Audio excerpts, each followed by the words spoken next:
The narrower, the better. There's some criteria for a good target market, but generally speaking, the narrower, the better, because your messaging is going to be more powerful. The actual real value you bring is going to be better, and it becomes easier to get referrals and to create a reputation. It's hard to create a reputation for yourself or your business if you have a shotgun approach to marketing. Relationship marketing, it means essentially leaning towards the warmer first steps. In other words, yeah, we could get online and do a bunch of ads on social media, or we could advertise and do other things. People used to do a lot of direct mail. Now it's direct email, otherwise known as spam. But I lean towards the warmer sources. So who's in our natural market? Who do we know already? What are the relationships that already exist? That brings us to the referrals, into introductions, into centers of influence. It's all about the warm sources, which for most businesses tends to be the best way to go, especially from the beginning. If you're just getting started and moving into a business, who do you know? Who knows you? What's the warmest approach and the warmest path to produce results?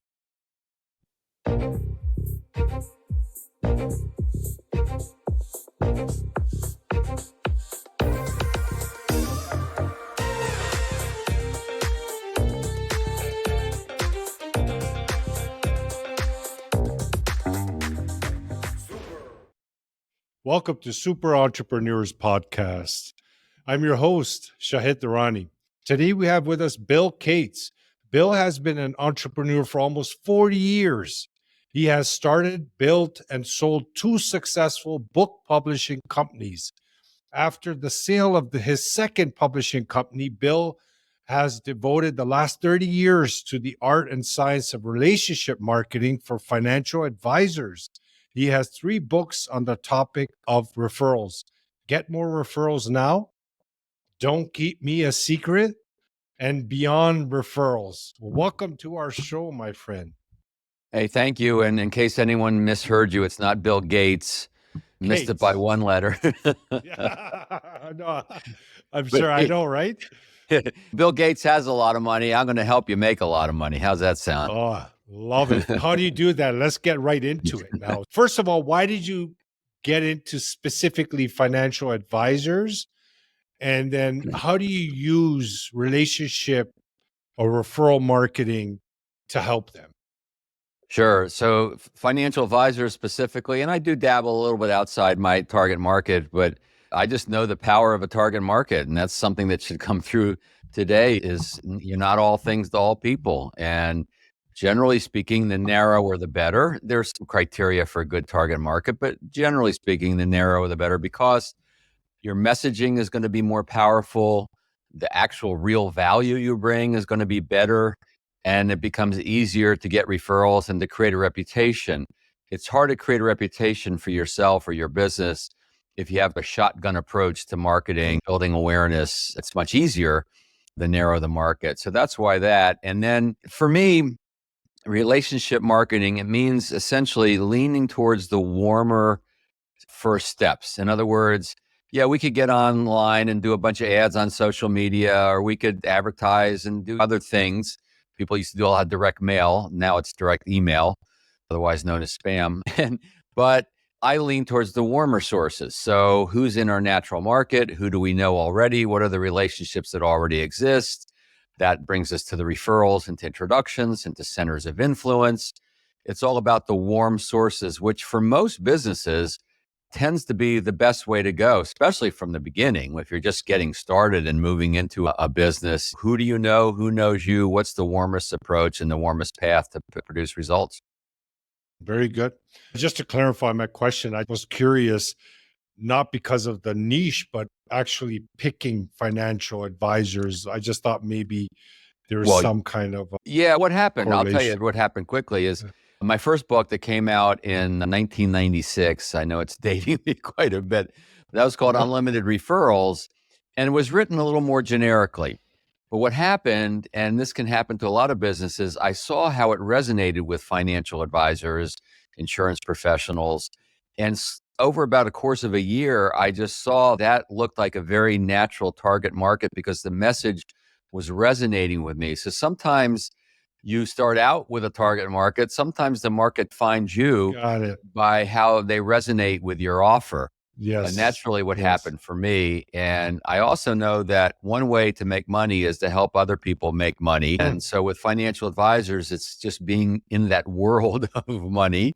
Money's not everything, but it's a good thing usually. Yeah. And so that's what drew me there. It almost picked me, if you will. Okay, that makes sense. I just wanted to clarify there, Sure. see what the story was behind that. Yeah. So, are there any common mistakes that financial advisors make when it comes to generating referrals through relationship marketing?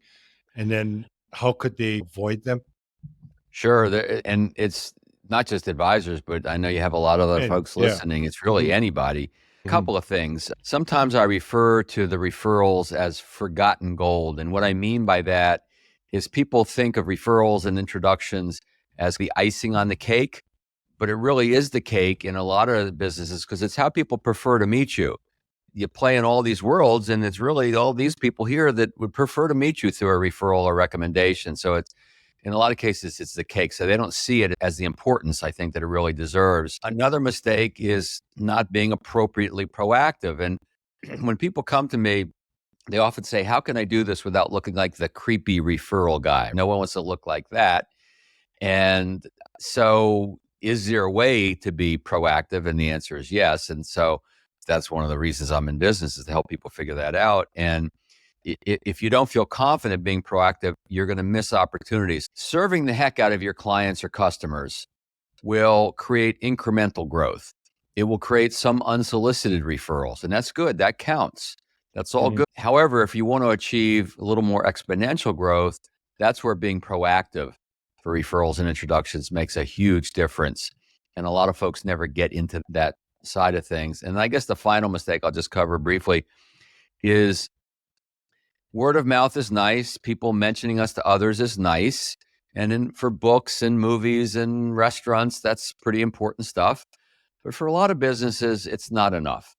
We've got to Mhm. get connected. We got to get introduced to that new prospective prospect for us, right?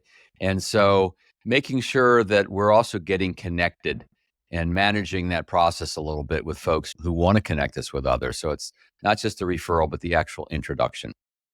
Can you share some tips how to be proactive, what they can immediately do in their business? Oh, yeah. So, first thing you want to do is be aware of what I'll call value recognizing statements. These are things that prospective customers and actual customers or clients say. They thank you for explaining Key something clearly. phrases. They thank you for going to bat for them, for Yeah. they feel better if they talk to you. All these little things Mhm. of appreciation. And so then these are potentially leverageable moments. Certainly you want to say, "Great, I'm glad I have a happy client." Then you can say, tell me more. You can have them elaborate a little more on what they're seeing as value. That helps them get in touch with the value. It helps you see how what you're doing is landing on people, which is very valuable. And then I would say the minimum behavior from there is to promote the possibility of introductions. Sometimes I call it planting seeds, planting referral seeds. So Yeah. it's things like, I'm glad you're seeing the value in what we're doing, and I'm never too busy to see if I can be a resource for other people you care about. Or Mm. one that I've made popular through a book title, Don't Keep Me a Secret. I didn't invent the expression, but someone finds value, say, great, don't keep me a secret. I don't keep this important work we do a secret.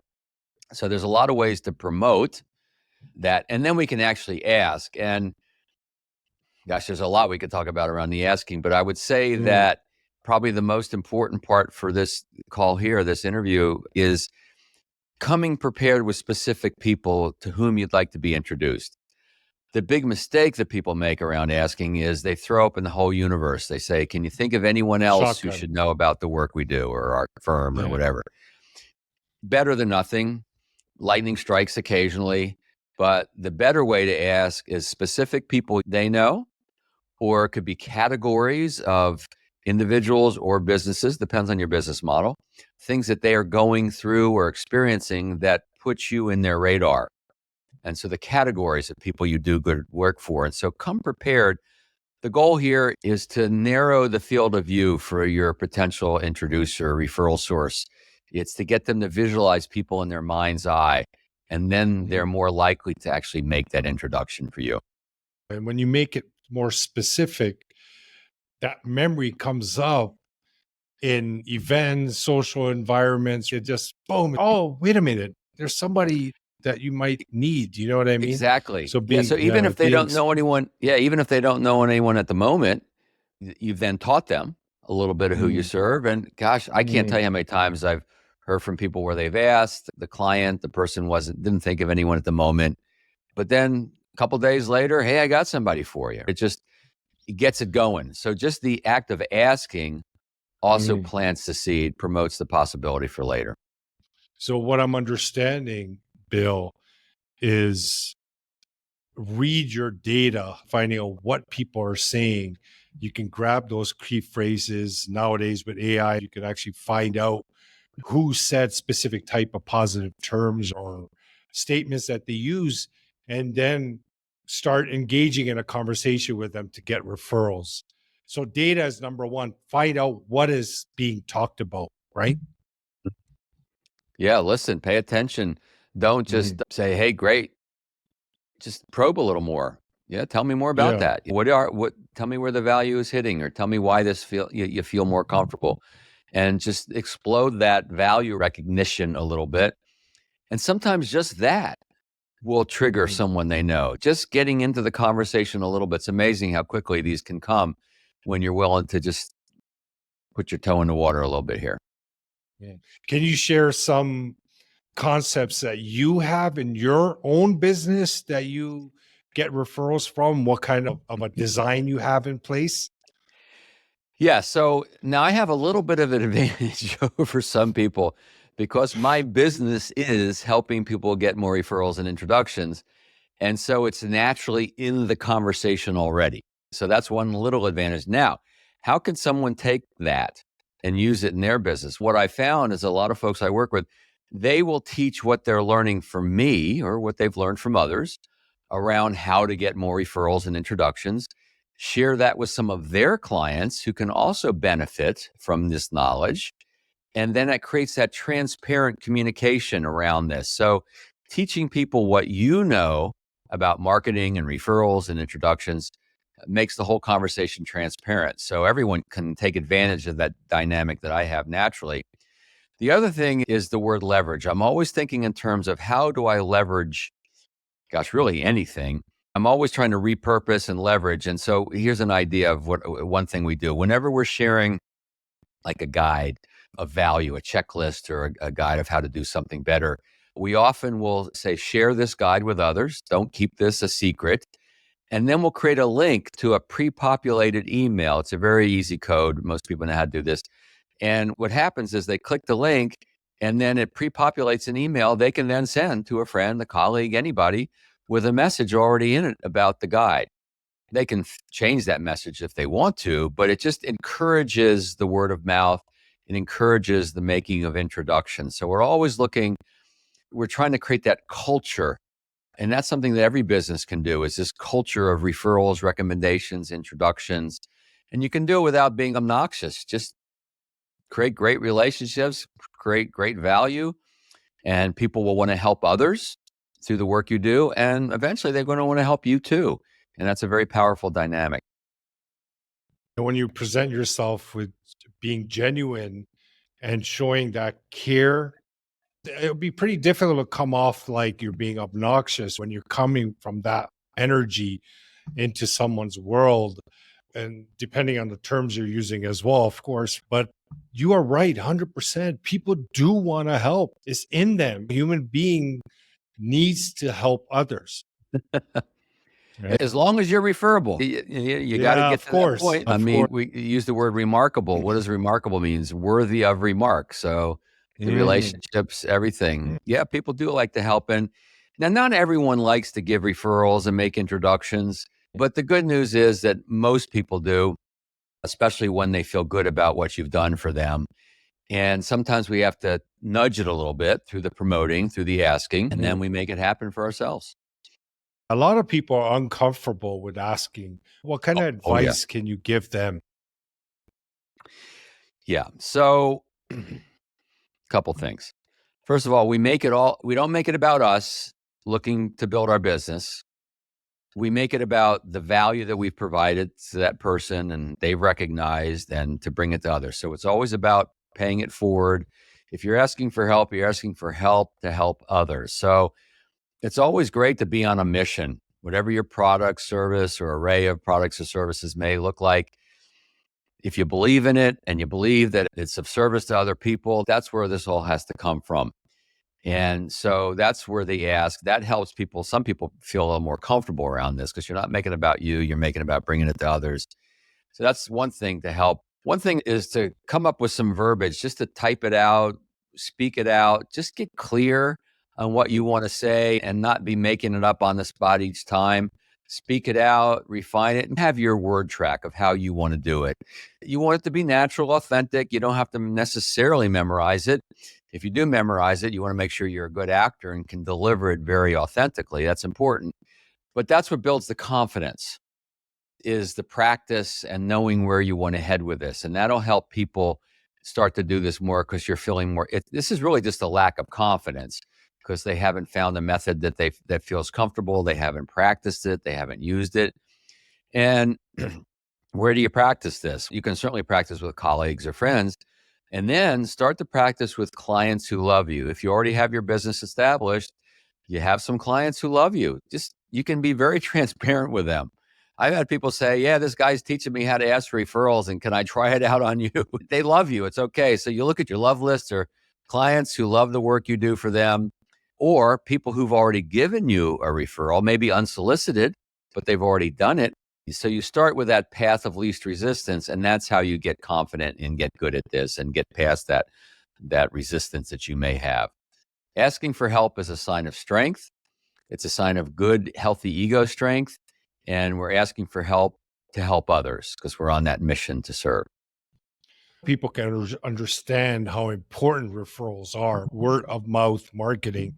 Yep. But could you give us some kind of stats you may have on this if a company doesn't have a system in place?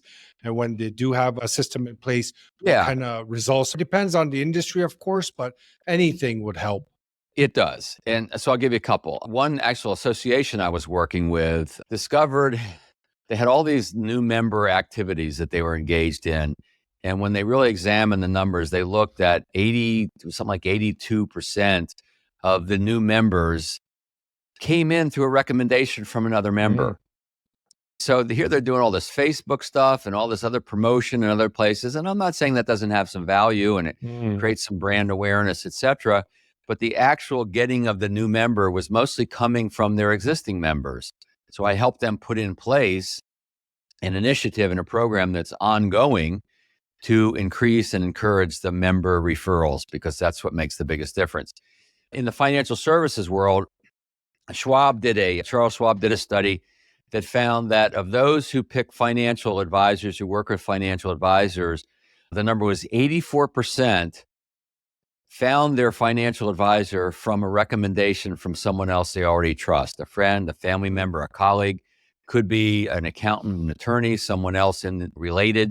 16% from other methodologies, seminars, advertising, other types of marketing. So the other stuff can work, but it works by default because those people weren't introduced to someone they can trust. So the bottom line is to discover, how are you meeting people? How do people prefer to meet you?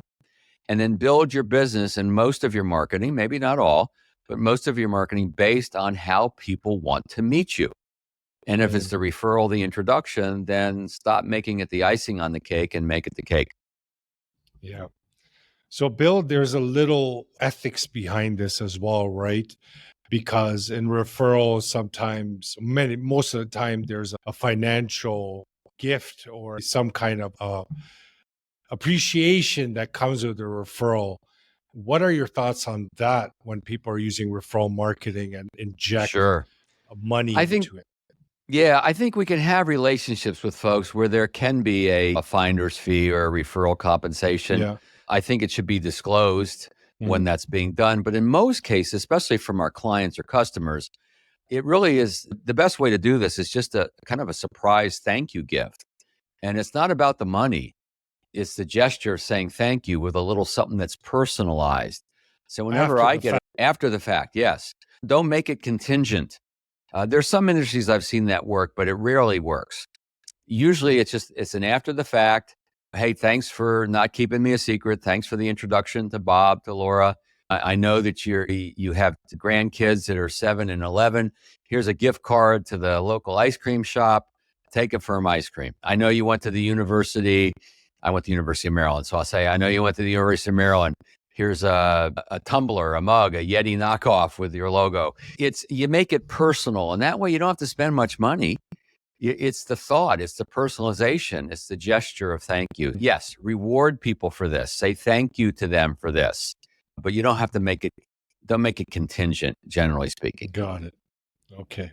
Can you share what you feel your innermost superpower is that got you to this point in life? Yeah, I think I found that I'm pretty good at explaining things. I've just learned this, and I'm pretty good at wording things. So for instance, I give a lot of people word tracks on how to say this and how to say that. I'm working on my next book, which is called The Language of Referrals. It's all the little scripts and phrases and things that I've picked up, not just created myself, but learned from others as well. And because sometimes we know what to do, what we should do, but we're not sure how to do it, how to say it, what it would actually sound like. And that Mm. seems to be something that I have a Cool. knack for, and people appreciate that. Wonderful, Bill. I appreciate you coming on our show today. It was You great bet. talking to you. Yeah. Referral marketing, word of mouth marketing is probably the most effective long term because it's based on relationships. When you get a good service, a good product, you just feel that you want to start telling people about it because you had a good experience. Why wouldn't you? And those people that actually help, they help ongoing. It's not the ones that really get into it. It's like you basically have an ads account out there just finding you clients. So it's been a really great experience in the past. And I highly regard this type of marketing. There's a lot of power behind referral marketing, but a lot of firms don't have it implemented on a company level, corporate level. I was wondering, in your experience, would you know why that is? Yeah, I'd say in some cases, people just don't realize how important. Again, they see it as icing on the cake. They brag about their referrals, but they don't really have a program in place. And sometimes they don't know how. A lot of managers that were grown up in a business where maybe they cold called or they did other types of marketing. It's what they know, so it's what they go to.